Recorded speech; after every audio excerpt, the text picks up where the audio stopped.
नमस्कार दोस्तों, स्वागत है आप सभी का नितेश तिवारी ई लर्निंग में। इस वीडियो में हम आज के 12th क्लास के ज्योग्राफी के पेपर को सॉल्व कराने वाले हैं। तो हमारा फर्स्ट क्वेश्चन है, निम्न में से कौन सा क्रियाकलाप चतुर्थक क्रियाकलाप से संबंधित है। यानी हमें बताना था कि जो चतुर्थक क्रियाकलाप से संबंधित है, तो हमारा आंसर ए होगा, सूचनाओं का उत्पादन। नेक्स्ट क्वेश्चन है, विकसित अर्थव्यवस्था में बहुसंख्यक श्रमिक अर्थव्यवस्था के निम्नलिखित क्षेत्रों में किसमें रोजगार पाते हैं। जो कि पढ़े लिखे लोग होते हैं तो वो किसमें पाते हैं, तृतीयक में पाते हैं। तो नेक्स्ट क्वेश्चन है हमारा, निम्नलिखित उपागमों में से किसको मूल रूप से अंतर्राष्ट्रीय श्रम संगठन ने प्रस्तावित किया था। यानी श्रम संगठन ने किसको प्रस्तावित किया था। तो हमारा आंसर होगा सी, आधुनिक आवश्यकता उपागम, आधारभूत आवश्यकता उपागम। इन्होंने श्रम संगठन ने इसको क्या किया था, प्रस्तावित किया था।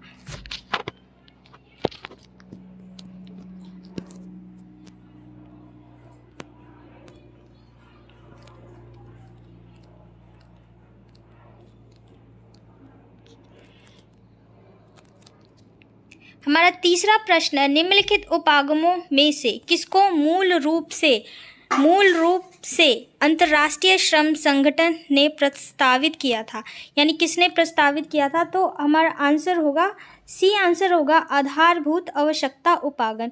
इसको श्रम संगठन ने क्या किया था, प्रस्तावित किया था। नेक्स्ट क्वेश्चन है, निम्न में से कौन सा मानव का प्रमुख क्षेत्र नहीं है। यानी कि मानव विकास का प्रमुख क्षेत्र नहीं है। संसाधनों तक पहुंच, लंबा और स्वस्थ जीवन, सी है शिक्षा, और फोर्थ है आर्थिक लाभ। तो हमारा आंसर होगा आर्थिक लाभ। ये मानव विकास से संबंधित क्या है, अलाभ, ये क्या है, हमारा आंसर नहीं है। मतलब ये इसका आंसर है, वैसे मानव विकास का प्रमुख क्षेत्र नहीं है। नेक्स्ट क्वेश्चन है, निम्नलिखित अर्थशास्त्रियों में से किसको 1990 में मानव विकास सूचकांक निर्मित किया। यानी किसने मानव विकास सूचकांक को निर्मित किया था। तो हमारा आंसर होगा सी, डॉक्टर महबूब उल हक ने ये किया था। नेक्स्ट क्वेश्चन है हमारा, निम्न में से मिश्रित कृषि की विशेषता की पहचान कीजिए। हमें मिश्रित कृषि की विशेषता की पहचान करनी है। तो हमारा आंसर होगा बी, फसल उत्पादन एवं पशुपालन पर समान महत्व दिया जाता है। अब जाहिर सी बात है, यहाँ पे क्या कृषि पर भी, फसल उत्पादन पर भी ध्यान दिया जा रहा है और कृषि पर भी। तो यही हमारा आंसर होगा। तो आंसर होगा हमारा बी। सातवां प्रश्न है, निम्न में से कौन सी फुटकर व्यापार की विशेषता नहीं है। यानी हमें बताना है कि फुटकर व्यापार की विशेषता कौन सी नहीं है। तो हमारा आंसर होगा डी। जो हमारा आंसर डी है वो है, फुटकर व्यापार की विशेषता नहीं है। जैसे फुटकर व्यापार का गठन अनेक बिचौलिए सौदेगारों और पूर्तिघरों द्वारा होता है। तो ये हमारा आंसर नहीं है। नेक्स्ट क्वेश्चन 8वां, निम्न में से कौन सी आधुनिक निर्माण की विशेषता नहीं है। आधुनिकी निर्माण की इसमें से कौन सी विशेषता नहीं है, आपको बतानी है। तो हमारा आंसर होगा छोटा संगठन। जब हम आधुनिक निर्माण की बात करेंगे तो हम हर चीज़ को बड़े पैमाने पर बात करेंगे, ना कि छोटे पैमाने पर बात करेंगे। तो हमारा आंसर होगा सी। नेक्स्ट है 9वां प्रश्न, निम्न में से कौन सा एक प्राचीन वैसे ना ये क्लियर नहीं दिख रहा है, तो आप देख लीजिएगा, प्राचीन शहर का उदाहरण है। यानी कि निम्न में से कौन सा नगर का उदाहरण है। तो हमारा आंसर होगा सी जो हमारा 10वां प्रश्न है, निम्न में से सही जोड़े का चयन करना था। तो आपको इसमें से सही बताना था कि ये मैचिंग जो है सही है कि नहीं है। तो हमारा आंसर जो डी है ये बिल्कुल सही है। प्रशासनिक नगर हमारा भोपाल आता है और बाकी के सारे हमारे ये रॉन्ग है। तो हमारा आंसर डी था।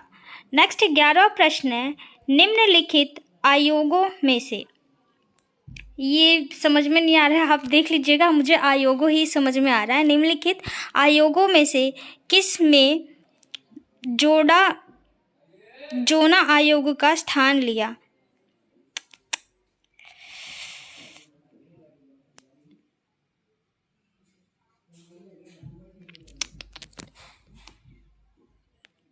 हमारा 11वां प्रश्न है, निम्नलिखित आयोगों में से किसने योजना आयोग का स्थान लिया? तो हमारा आंसर होगा नीति आयोग।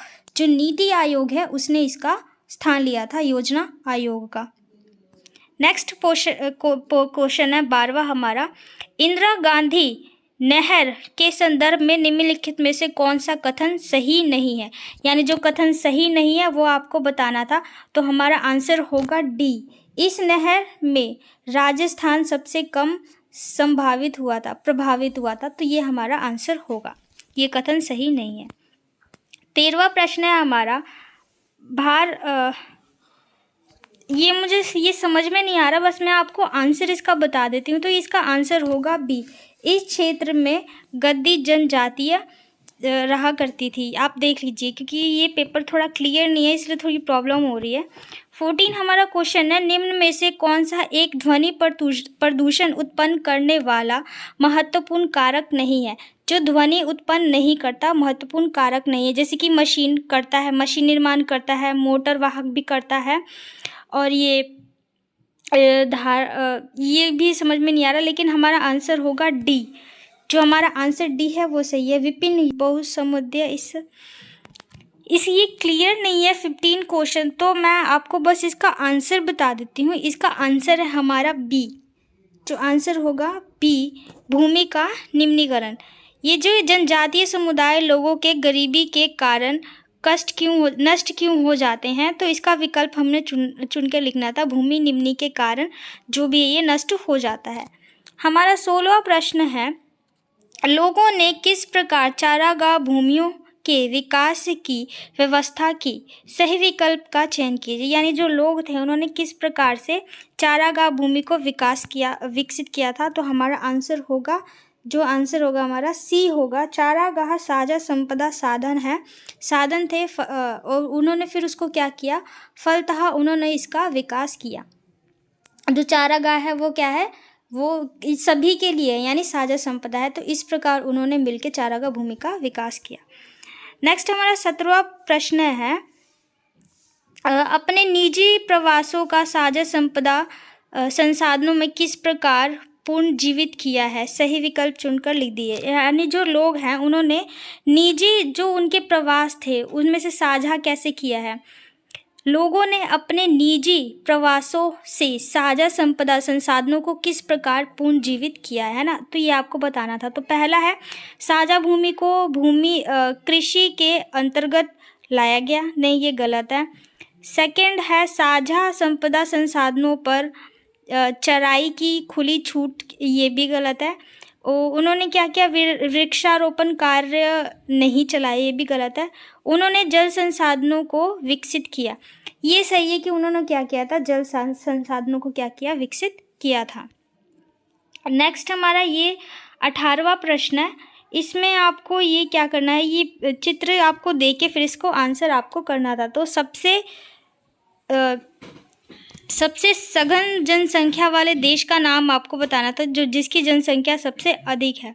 और फिर आपको बताना कि तो चित्र में एशिया महाद्वीप में कुल कितने देशों को दर्शाया गया है एशिया महाद्वीप में। और फिर है 18वां, इसमें क्या था, भूमि में भू आकृति किस प्रकार जनसंख्या के घनत्व को प्रभावित करता है? यानी एशिया में जो भू आकृति है वो किस प्रकार इसको प्रभावित करती है। अब हमारा 19वां प्रश्न है, इसमें आपको ये पढ़ के पैराग्राफ को पढ़ के आंसर करना था। तो पैराग्राफ क्लियर नहीं है तो आई थिंक मैं पढ़ नहीं पाऊँगी, तो बस आंसर डिस्कस कर लेते हैं। तो परिवहन की उपयोगिता की व्याख्या कीजिए। तो आपको इसमें परिवहन की उपयोगिता की व्याख्या करनी थी, जैसे कि आज के मतलब बदलती दुनिया में मतलब परिवहन के बिना एक भी कार्य संभव नहीं है। हम कहीं पे भी हमें जाना होता तो बिना परिवहन के हम नहीं जा सकते। इसमें सारे परिवहन ही बहुत ज़्यादा उपयोगी हैं, चाहे वो रेल मार्ग हो, चाहे वो स्थल हो, चाहे जल हो, चाहे वायु हो, सारे ही परिवहन क्या थे, बहुत ज़्यादा इम्पॉर्टेंट हो गए हैं आज की बदलती हुई दुनिया में। ये आपको ऐसे एक्सप्लेन करना था। वैसे तो 1 मार्क्स का ही था। फिर आपको बताना था कि संचार शब्द को परिभाषित कीजिए। आपको फिर संचार शब्द को परिभाषित करना था कि संचार शब्द क्या है। तो संचार क्या होता है, यानी कि एक स्थान से दूसरे स्थान तक अपनी कही हुई बातों को पहुंचाना या अपने विचारों को पहुंचाना, तो इसे ही क्या कहते हैं, हम संचार कहते हैं। तो आपको ये बताना था। तो इसके कई माध्यम भी है, चाहे वो लिखित है, चाहे श्रवण है, चाहे दृष्टि है। तो ये सारे ही संचार के क्या माध्यम है। और इसमें सबसे इम्पोर्टेंट हमारा इंटरनेट हो गया आज की बदलती दुनिया में। थर्ड क्वेश्चन था हमारा कि संचार और परिवहन के बीच अंतर स्पष्ट कीजिए, यानी संचार और परिवहन के बीच अंतर स्पष्ट करना है। तो जो संचार क्या है, वो संचार क्या करता है, सूचनाओं को, यानी एक व्यक्ति की कही हुई बातों को दूसरे व्यक्ति तक पहुंचाता है ना, बिना किसी दुविधा के। और फिर जो परिवहन होता है वो व्यक्ति को एक स्थान से दूसरे स्थान तक ले जाता है, बिना किसी दुविधा के, और कम समय में लेके जाता है। तो इस प्रकार से आपको डिवीज़न करना था। काम तो दोनों का है, लेकिन कैसे कैसे ये आपको डिफाइन करना था। फिर हमारा 20वां प्रश्न है, भौतिक और मानवीय परिघटनाओं का वर्णन मानवीय शरीर रचना विज्ञान के प्रतीकों का उपयोग करते हुए रूपकों के रूप में किया गया है। उदाहरण देकर इस कथन की पुष्टि करनी थी। तो ये जो क्वेश्चन है आपका 20th, ये आपके फर्स्ट चैप्टर से आया था। इसमें आपको बताना था जैसे कि पृथ्वी के सामान्य रूप, जैसे कि तूफान की आँख बताई गई है। फिर नदी के मुख बताया गया है। फिर हिम नदी को प्रोथ बताया गया है यानी कि नासिका। और फिर उसके बाद इसमें जल डमरू को ग्रीवा बताया गया है।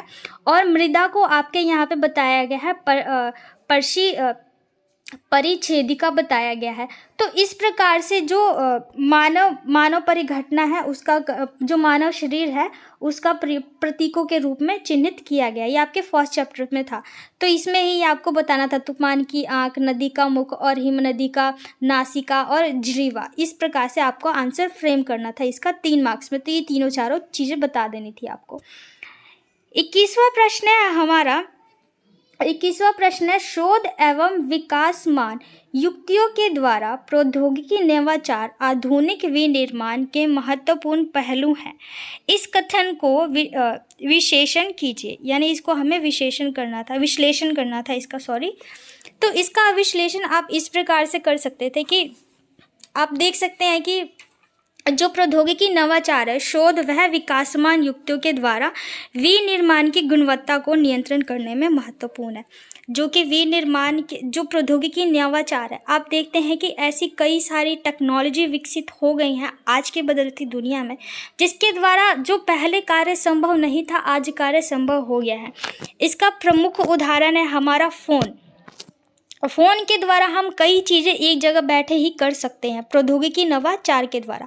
अब इसका सेकंड पॉइंट में आपको ये लिखना था, जैसे कि प्रौद्योगिकी नवाचार अपशिष्टों का निस्तार करता है। जो प्रौद्योगिकी नवाचार है क्या करता है, अपशिष्टों का निस्तार करता है। जैसे कि हमें पता है कि आज के बदलती दुनिया में कई चीज़ें बन रही हैं और बिगड़ रही है। तो जब तक हम उसका रिसाइकल नहीं करेंगे तब तक आगे चल के तो दुविधा हो जाएगी। अगर इतना सारा कचरा हमारे पास इकट्ठा हो रहा है तो दुनिया तो एक समय के बाद कचरे का ढेर बन जाएगा। तो उसको निस्तार करता है, यानी कचरों में से सभी चीज़ों को अलग करता है। किस कारण ये हो रहा है, प्रौद्योगिकी के कारण हो रहा है। वो चीज़ों को अलग करते हैं, फिर उसको दोबारा क्या करते हैं, रिसाइकल कर देते हैं। तीसरे पॉइंट में लिखना था आपको, यह प्रदूषण के विरुद्ध संघर्ष करने में बहुत महत्वपूर्ण सहायता करता है। जो भी प्रदूषण है उसको मुक्त करने में सहायता करते हैं। आप देख सकते हैं कि ऐसे कई नई टेक्नोलॉजी आ गए हैं जो भी प्रदूषण फैल रहा है उसको कम करने का कार्य करते हैं। तो इस तरीके को आपको इस आंसर को भी फ्रेम करना था। और भी चीज़ें आप इसमें ऐड ऑन कर सकते थे, ऐसा नहीं है, क्योंकि प्रौद्योगिकी नवाचार बताना था आपको कि पहले क्या रोड की सफाई के लिए लोग लगते थे, अब क्या हो गई, मशीनें हो गई हैं, है ना। प्रौद्योगिकी नवाचार है ना। कचरों के निस्तार के लिए कई चीज़ें वो अपने आप ही गीला अलग और सूखा कचरा अलग कर लेते हैं मशीन के माध्यम से। तो ये सारी चीज़ें आपको बतानी थी कि टेक्नोलॉजी किस प्रकार इम्पोर्टेंट हो गया है। फिर हमारा इसका बी पार्ट भी था, अथवा में इसको करना था, तीव्र वह सक्षम परिवहन प्रणाली औद्योगिक विकास के लिए आवश्यक क्या है, अत्यधिक आवश्यक है, यानी अत्यधिक आवश्यक हो गया है, इस कथन को विश्लेषण कीजिए। तो इसको भी क्या करना था आपको, विश्लेषण करना था। अब तीव्र वह सक्षम परिवहन, अब यदि मान लीजिए कि हमें एक देश से दूसरे देश के साथ में क्या करना है, वो करना है, परिवहन करना है, तो उसके माध्यम से ही हम क्या करते हैं कि प्रौद्योगिकी को विकास कर रहे हैं। अगर मान लीजिए अगर हमें यहाँ पे एकदम से खनिज की खपत हो गई, खनिज की कमी हो गई है, और फिर इसके द्वारा अगर खनिज की कमी हो गई तो काम हमारा क्या हो जाएगा, रुक जाएगा, ठप पड़ जाएगा। लेकिन अगर हमारे पास सक्षम वह तीव्र परिवहन की सुविधा होगी तो हम क्या करेंगे, दूसरे देश से फौरन ही उन चीज़ जो जिस खनिज की खपत हुई है उसको क्या कर लेंगे, अपने देश में मंगवा लेंगे, और इसके द्वारा क्या होगा, जो हमारा कार्य है वो चलता रहेगा सुचारू रूप से, बिना किसी दुविधा के। तो इस तरीके से आपको आंसर लिखना था कि जो तीव्र एवं सक्षम परिवहन है, चाहे वो वायु क्यों ना हो, चाहे वो सड़क क्यों ना हो, चाहे वो जल क्यों ना हो, इसके द्वारा ही जो प्रौद्योगिकी है वो विकसित हो पाया है। अगर रोड अच्छे नहीं होंगे तो फिर जो सड़क है, जो परिवहन है हमारा सही से काम नहीं कर पाएगा। तो इस तरीके से आपको इस आंसर में लिखना था कि एक अच्छा जो तीव्र परिवहन है किस प्रकार प्रौद्योगिकी को विकसित कर रहा है। फिर हमारा 22वां प्रश्न है, जनसंख्या का आकार और आर्थिक विकास की प्रवस्था किस प्रकार अंतर्राष्ट्रीय व्यापार के आधार हैं, स्पष्ट कीजिए। आपको बताना था इसमें जनसंख्या का आकार। तो जनसंख्या के आकार में तो आपको ये बताना था कि जिसके विभिन्न देश हैं, विभिन्न देश में क्या होता है कि उनके जनसंख्या का आकार और उनका वितरण और उनकी विविधता अलग अलग पाई जाती है, जिसके प्रकार वस्तुओं में भी विविधता पाई जाती है। जैसे कि पहला तो हो सकता है सांस्कृतिक कारक। सांस्कृतिक कारक में आपको ये बताना था कि जिसकी कला और हस्तशिल्प जो होते हैं विभिन्न, उसमें क्या होती हैं, विभिन्न और विकसित हुए हैं। जैसे कि उदाहरण के लिए हम बात कर सकते हैं, जैसे कि इसमें आपको एग्जाम्पल देना था, जैसे चीन का जो सर्वोत्तम वाला पार्सिलियन और जो कि मिट्टी का बर्तन है, और इसमें आपको ये भी बताना था कि ईरान का प्रसिद्ध कालीन है, और इसमें उदाहरण में आपको ये भी बताना था जैसे उत्तरी अफ्रीका का चमड़े का काम, और इंडोनेशिया का बाल्टिक जो छिद्र वाला है। ये आपको सांस्कृतिक कारक के उदाहरण बताने थे, जिसके जो हस्तशिल्प है, ठीक है। फिर सेकंड पॉइंट इसमें ही आपको ये भी बताना था कि जनसंख्या का आकार, जैसे कि वहाँ पे जनसंख्या का आकार, घनी आबादी वाले देशों में आंतरिक व्यापार अधिक होता है। जो कि घनी आबादी वाले देश होते हैं उनका आंतरिक व्यापार अधिक होता है, जबकि जो बाहरी व्यापार होता है वो परिणाम स्वरूप कम होता है, क्योंकि जो कृषि और प्रौद्योगिकी उत्पादन का अधिकांश स्थानीय बाजारों में ही क्या होता है, प्रयुक्त हो जाता है। किसी भी जनसंख्या का जीवन स्तर बेहतर गुणवत्ता वाले आयातित उत्पादन वस्तु की निर्धारित करती है। इसमें आपको यही बताना था कि क्या होता है कि जो जनसंख्या का आकार है, जो घनी आबादी वाले देश है वो क्या करते हैं, अधिकांश चीज़ों का ही खुद ही प्रयोग कर लेते हैं, बाहर जा ही नहीं पाता है। तो इस प्रकार से इसने क्या किया है, अंतर्राष्ट्रीय व्यापार में योगदान दिया है। आर्थिक विकास की प्रवस्था, इसमें आपको ये बताना था कि जैसे कि कई देश है जो कि कृषि संबंधित क्रियाकलाप करते हैं, तो जो कृषि संबंधित क्रियाकलाप कर रहे हैं तो वहाँ पे जाहिर सी बात है वहाँ पे विनिर्मित वस्तुओं की भी मांग होगी। तो जो कृषि संबंधित देश हैं उनको विनिर्माण वस्तुएं भेजा जाता है, और जो विनिर्माण वस्तुओं का उत्पादन कर रहा है वहाँ पे कृषि संबंधित वस्तुएं भेजी जाती हैं।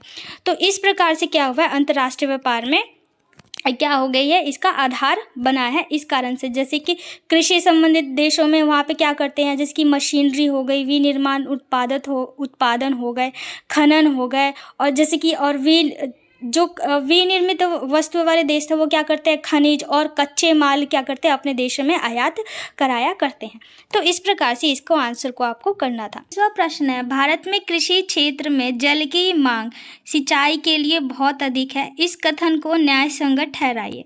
तो आपको बताना था कि कृषि सिंचाई के लिए इसकी जल की मांग क्यों अधिक है, इसको हमें सही बताना था। तो पहला पॉइंट तो हमारा है वर्षा का असमान वितरण। जो वर्षा है वो असमान वितरण है, जिसकी अधिकांश राज्यों में क्या होता है, सूखा रहता है, और कई तो दक्कन जैसे कि उत्तरी पश्चिम भारत में दक्कन के पठार में ये सारे जो इलाके हैं अधिकतर क्या है, सूखे हैं। और फिर सेकंड पॉइंट में ये बताना था आपको मानसून की अनिश्चितता, यानी कि हमें मानसून का पता ही नहीं चल पाता है कि कब आने वाला है, मतलब और एकदम से बाढ़ आ जाती है, एकदम से सूखा पड़ जाता है। तो जैसे कि चावल, जूट इत्यादि, जैसे कि ये फसल होती है ना, इनको उगाने में ज़्यादा जल की आवश्यकता पड़ती है, तो इसलिए क्या होती है, बहुत ज़्यादा प्रॉब्लम उत्पन्न हो जाती है। तीसरा पॉइंट आपको ये बताना था, सिंचाई की व्यवस्था का बहुफसलीकरण संभव, यानी कि फसलीकरण। कई बार क्या होता है कि लोग एक फसल ना उगाकर एक साथ कई फसलें उगाते हैं, तो ये भी क्या है, बहुत ज़्यादा इम्पॉर्टेंट कारक बन जाता है हमारा। फिर हमारा इसका बी पार्ट था, इसमें बताना था कि देश के विभिन्न समुदाय लंबे समय से अनेक विधियों से वर्षा जल संग्रहण करते आए हैं, इस कथन को न्याय संगत ठहराइए। तो इस वाले क्वेश्चन में आपको बताना था, जैसे कि सरकारी संगठनों, एनजीओ ने जो भी चलाए गए थे वो, जैसे कि हरियाली जो था केंद्र सरकार द्वारा चलाया गया था जल संभर के विकास के लिए। और फिर इसमें सेकंड आपको बताना था अरवारी पानी संसद, ये जो अलवर राजस्थान में चलाया गया था। और नीरू मीरू जो था जल और आप, ये कार्यक्रम आंध्र प्रदेश में चलाया गया था जल संग्रहण के लिए। तो ये वाला आंसर इसमें आपको बताना था कि कैसे लोगों ने बनाया था। फिर अब हमारा लॉन्ग क्वेश्चन आ जाता है 5 मार्क्स वाला। 5 मार्क्स वाला 24 से 28 है, यानी कि 4 प्रश्न है, इसको आपको करना था। तो पहला क्वेश्चन है हमारा कि पर्वतीय और गर्म मरुस्थलीय, पहला प्रश्न है हमारा, पर्वतीय और गर्म मरुस्थलीय क्षेत्रों में विश्व सड़क परिवहन के प्रमुख समस्याओं की विवेचना करनी थी आपकी, यानी जो विश्व के सड़क है उनके समक्ष क्या प्रमुख समस्याएं हैं पर्वतीय और गर्म मरुस्थलीय में। तो इसमें तो पहला आपका पॉइंट तो यही था, भूभाग की प्रकृति, यानी जो भूभाग की प्रकृति है वो कैसी है। जैसे कि यहाँ पे लिखा है पर्वतीय और गर्म क्षेत्रों में, ऐसे जगहों पे क्या होता है, जो सड़क निर्माण होता है ना, बहुत ज़्यादा जटिल हो जाता है, कठिन हो जाता है, और क्या हो जाता है, महंगा हो जाता है। और जबकि जो मैदानी भाग होते हैं उसमें इनको बनाना सरल होता है और सस्ता पड़ता है, लेकिन मरुस्थल और पर्वतीय क्षेत्रों में ये बनाना कठिन हो जाता है और बहुत ज़्यादा महंगा पड़ जाता है। सेकंड पॉइंट में आपको लिखना था आर्थिक विकास का स्तर, कि ये जो आर्थिक विकास का स्तर है वहाँ का कैसा है, कि वहाँ का आर्थिक विकास कैसे है, जैसे कि उन्नत है, सड़कों का घनत्व अधिक है या कम है। थर्ड पॉइंट में आपको बताना था वनों का स्वरूप, वहाँ की वनों का स्वरूप कैसा है, दलदली है या घने जंगल हैं या वर्षा अधिक होती है वहाँ का, ये सारी चीज़ें आपको बतानी थी। फोर्थ में आपको बताना था संसाधनों की उपलब्धता, वहाँ पे संसाधनों की उपलब्धता कैसी है। थर्ड में आपको फिफ्थ में बताना था सरकारी नीतियाँ, यानी इन सड़कों को बनाने के लिए वहाँ की सरकार ने नीतियाँ कैसी बनाई हैं।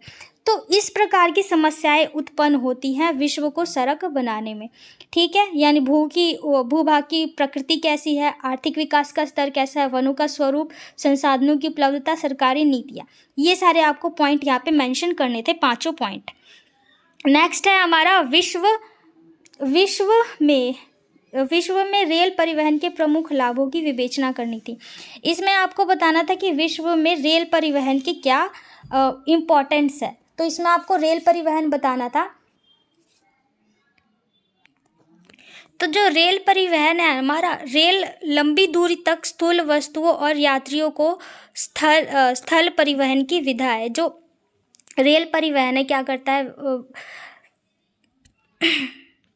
जो रेल परिवहन है लंबी दूरियों तक स्थूल वस्तुओं और यात्रियों को क्या करता है, परिवहन करता है।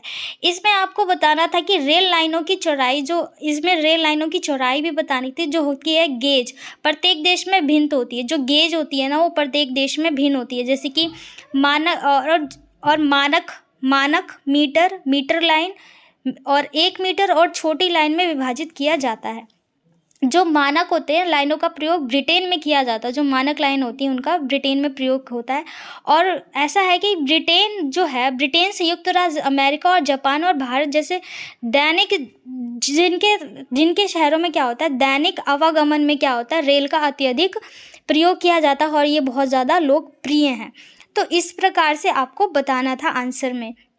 जिसकी दैनिक गाड़ियों में प्रतिदिन लाखों यात्रियों का क्या करता है, जो रेल है वो क्या करता है, परिवहन करता है। पूरी दुनिया में लगभग 13 लाख किलोमीटर लंबे लेन यातायात है। ये सारे पॉइंट आपको मेंशन करने थे, और भी आप कई मेंशन कर सकते थे, जैसे कि विश्व का घनतम रेल मार्ग तंत्र यूरोप में पाया जाता है। ऐसे आपको और भी सारे पॉइंट लिखने थे, जैसे 4,40,000 किलोमीटर हैं, और ज़्यादातर दोहरे और बहुमार्गीय भी है बर्डीलिया में। तो इस प्रकार से रेल घनत्व के बारे में आपको लिखना था आंसर में। रेल परिवहन की प्रमुख बातें क्या हैं। नेक्स्ट हमारा 25वां प्रश्न था। इसमें आपको बताना था, विश्व में जनसंख्या के वितरण को प्रभावित करने वाले भौगोलिक कारकों के प्रभावों का विश्लेषण कीजिए। आपको विश्व में भौगोलिक इसमें कारक बताने थे। तो हमारे भौगोलिक का तो पहला यही होगा, जल की उपलब्धता, दूसरा होगा भू आकृति, तीसरा होगा जलवायु, और चौथा होगा मृदा। ये सारी बातें आपको क्या करनी थी, एक्सप्लेन कर देनी थी। जैसे कि जल की उपलब्धता, जो जल की उपलब्धता होती है वहीं पे लोग ज़्यादा विकसित होते हैं। जैसे कि उदाहरण की बात करें तो नदी घाटी विश्व में सघन विकसित पाए जाते हैं, है ना। फिर यहाँ पे भू आकृति, अगर समतल भूमि है तो वहाँ पे औद्योगिकी कृषि करना ज़्यादा आसान हो जाता है, लोगों का जीवन ज़्यादा आसान होता है। जैसे कि गंगा घाटी के मैदान विश्व में सर्वाधिक सघन वाले क्षेत्र हैं।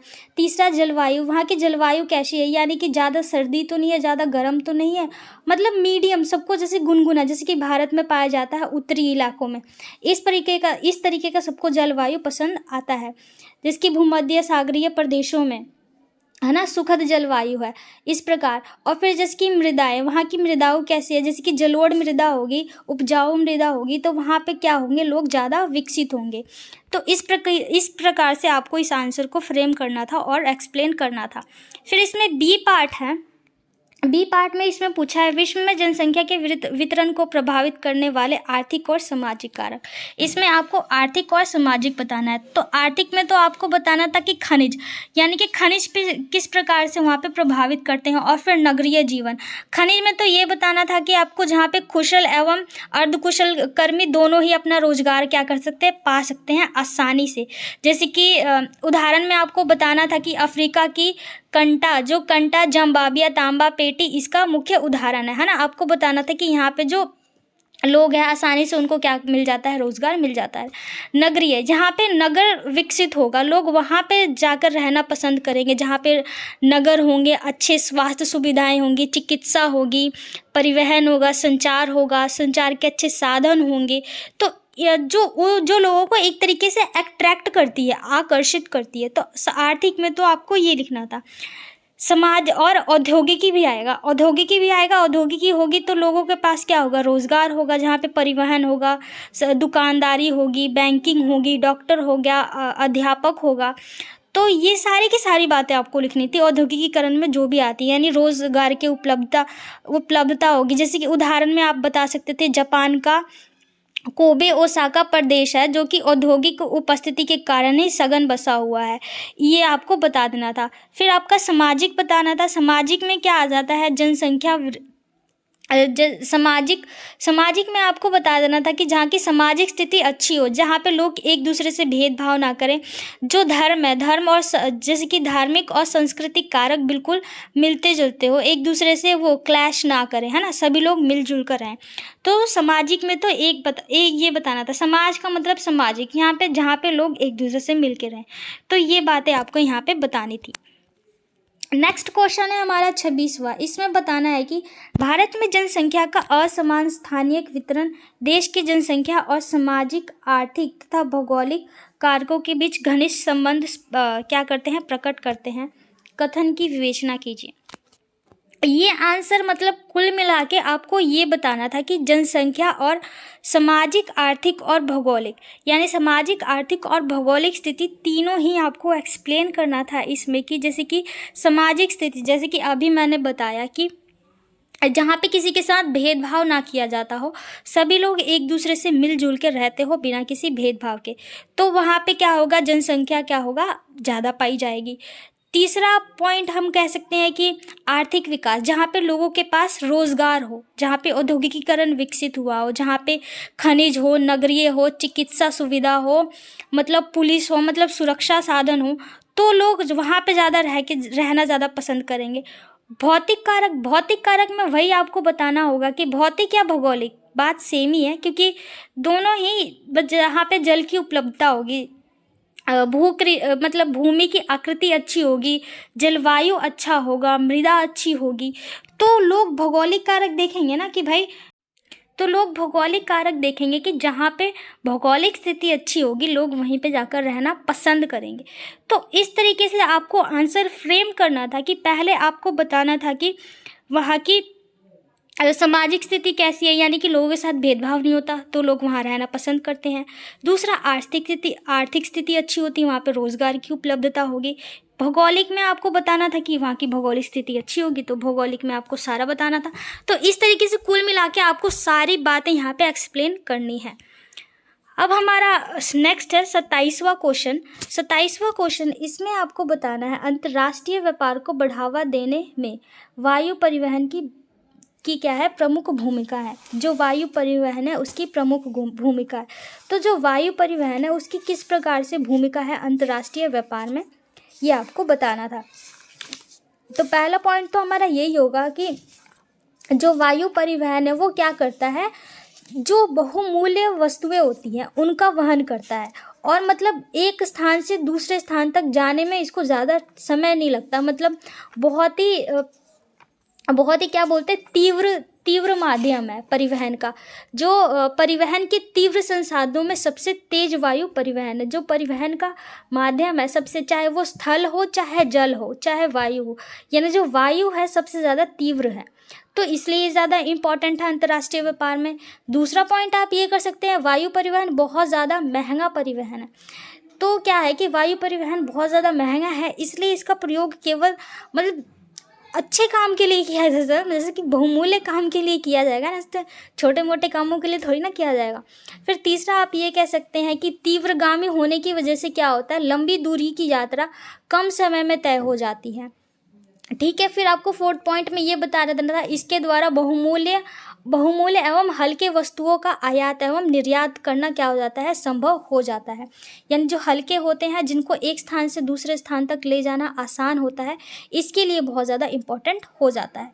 फिफ्थ पॉइंट आपको ये लिख देना था, वायु मार्गों का अत्यधिक सामरिक महत्व भी है, यानी कि इसका बहुत ज़्यादा इम्पॉर्टेंट हमारी सुरक्षा के लिए भी है, क्योंकि हम देखते हैं कि हमारे देश में भी कितने सारे जेट प्लेन मंगाए गए हैं, है ना, वायुयान मंगाए गए हैं ताकि हम युद्ध के समय उसका प्रयोग कर सकें। तो सामरिक महत्व के लिए भी बहुत ज़्यादा इम्पॉर्टेंट है। तो इसमें आपको सारी चीज़ें लिख देनी थी कि ये बहुमूल्य वस्तुओं का वहन करता है, एक स्थान से दूसरे स्थान तक बहुत जल्दी लेके चल जाता है, इसका सामरिक महत्व भी है, और ये बहुत ज़्यादा महंगा परिवहन है। तो ये सारी बातें आपको लिख देनी थी। कुछ भी मुश्किल नहीं था, बहुत ज़्यादा ईजी क्वेश्चन था। अगर आपने थोड़ा भी क्लास में कभी सुना हो तो आपने आसानी से कर दिया होगा। नेक्स्ट क्वेश्चन है हमारा, भारतीय कृषि की किन्हीं 5 प्रमुख समस्याओं की क्या करनी है, आपको व्याख्या करनी है। तो इसमें आपको 5 प्रमुख समस्याएं बतानी है भारतीय कृषि की। तो पहला तो हमारा यही है कि अनियमित मानसून पर निर्भरता। जो भारत के लोग हैं वो मानसून पर निर्भर रहते हैं, जो कि हमें पता भी नहीं कि कब आएगा कब नहीं आएगा। दूसरा पॉइंट होगी निम्न उत्पादकता। हमें पता है कि उत्पादन कम है, तब भी हम क्या करे जा रहे हैं। तो ये भारत की क्या है, प्रमुख समस्या है, जिसके अंतर्राष्ट्रीय स्तर पर अपेक्षा भारत की उत्पादकता बहुत कम है। अगर अंतर्राष्ट्रीय स्तर पर देखा जाए तो भारत की उत्पादकता बहुत ज़्यादा कम है। इसका कारण ये है कि विस्तृत वर्षा पर निर्भर, क्योंकि लोग क्या है, वर्षा पर ही निर्भर है। तीसरा पॉइंट इसमें ये होगा, वित्तीय संसाधनों की बाधाएं एवं ऋणग्रस्तता। जो लोग हैं क्या करते हैं, उन्हें बारिश ना होने के कारण ऋण लेके वो सिंचाई तो करवा लेते हैं, फिर उसके बाद उनके पैसे लौटाने के लिए पैसे नहीं होते कृषियों के पास में। तो ये सबसे ज़्यादा मतलब दुविधा वाली बात है भारतीय कृषियों के लिए। चौथा पॉइंट आपको ये बताना था, भूमि सुधारों की कमी। इसमें क्या था कि स्वतंत्रता प्राप्ति के पश्चात के बाद क्या होता, भूमि सुधारों की जो थी ना, जो भी कानूनें लगाई गई थी वो ठीक से काम नहीं कर पाए, जिसके कारण क्या हुआ, जो भूमि सुधार थी ना उसमें बहुत ज़्यादा बाधाएं आने लगी। पांचवा पॉइंट आपको ये लिखना था, छोटे खेत तथा विखंडित जोत। जो भी आपके छोटे मतलब लोगों के पास बड़े बड़े खेत ना होकर छोटे छोटे टुकड़ों में क्या हुए हैं, विभाजित हुए हैं, जिसके कारण क्या होता है कि जैसे कि चकबंदी हो जाती है, जिसके कारण चकबंदी की आवश्यकता पड़ती है, भू जोत बिखरे होते हैं, यानी लोगों को पता ही नहीं होता अब छोटे से खेत में यार कितना ही अनाज आप उगा पाओगे। तो और जनसंख्या का आकार भी बहुत क्या है, धीरे धीरे बढ़ता जा रहा है, और जो खेत है क्या है, दिन प्रतिदिन क्या होते जा रहे हैं, सिकुड़ते जा रहे हैं। अगर सीमांत की बात करें तो किसान जो है बहुत ज़्यादा कम होते जा रहे हैं दिन प्रतिदिन। तो ये आपको सारे पांचों पॉइंटें लिखने थे कि अनियमित मानसून पर निर्भरता, निम्न उत्पादकता, वित्तीय संसाधनों की बाधाएं और भूमि के सुधार में कमी, और पांचवा छोटे खेत का विखंडन। तो इस प्रकार से इसके आंसर को आपको लिखना था अपने एग्जाम में। तीसरे प्रश्न में आपको बताना था, भारत में दिए गए राजनीतिक रेखा मानचित्र में निम्न में से किन्हीं 5 को दर्शाना था आपको। जैसे कि सर्वाधिक जनसंख्या घनत्व वाला राज्य, तो इसका आंसर बिहार था। दूसरा था उच्चतम नगरीय स्तर वाला राज्य, तो ये महाराष्ट्र था। जूट का अग्रणी उत्पादन कौन सा राज्य करता है, तो इसका होगा वेस्ट बंगाल। और फिर था इसका कोरापुर बॉक्साइट खाने, इसका आंसर था उड़ीसा। फिर झड़िया कोयला खाने, इसका आंसर था झारखंड। फिर मंगरूली समुद्री पतन, इसका आंसर था कर्नाटका। और पंजाब में स्थित अंतर्राष्ट्रीय वायु पतन, तो इसका आंसर था हमारा अमृतसर। आई होप कि मैंने सारी चीज़ें सही से बताने की कोशिश की है, और अगर एक आधा मिस्टेक है तो प्लीज़ माइंड मत कीजिएगा, क्योंकि जल्दबाजी में पेपर कराया है, और गलत है तो आप हमें कमेंट में बताइए, ताकि जो गलती है वो हमें भी पता चल जाए। तो ऐसे ही हमारे साथ बने रहने के लिए बहुत बहुत धन्यवाद सभी लोगों का। जय हिंद, जय भारत।